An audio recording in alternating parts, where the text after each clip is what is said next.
I've seen a lot of people discuss M1X, M2 processors online, on Twitter, and a lot of people seem to think that the way Apple's going to announce the CPUs is M1 is their base CPU, then the next year they'll come out with M1X, and the year after they'll come out with M2. And that's worked for iPhones and iPads and watches, but it hasn't really worked in the line of computer CPUs. Computer CPUs are different, and here's why.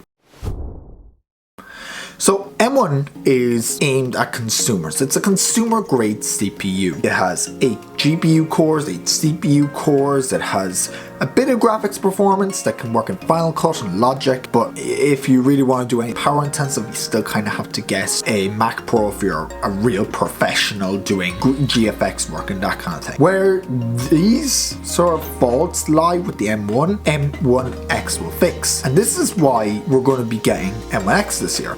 It's going to be a second SKU of CPU. So they're not going to get rid of the M1 CPU. That is going to stay in the entry-level Macs, the consumer grade CPU, you might call it.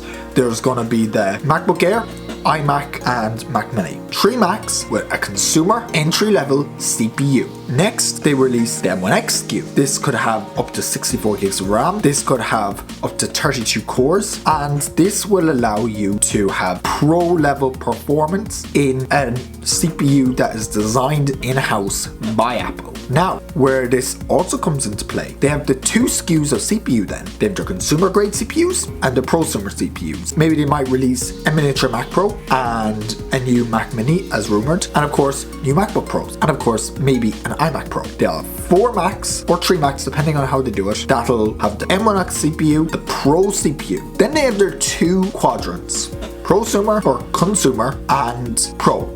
Now, the prosumers get mixed in with consumers in this lineup, but that's okay because M1 still hosts a bunch of performance. Next, we have our M2 CPU. Then they'll release their they'll release their M2X CPU. So their next generation of processors will have the M2 name in it, and that is how they're going to manage it. So thank you very much for watching this video. If you liked it, hit the like button, subscribe, comment down below, or join the Discord. My name is Connor, and I'll catch you next time. Goodbye.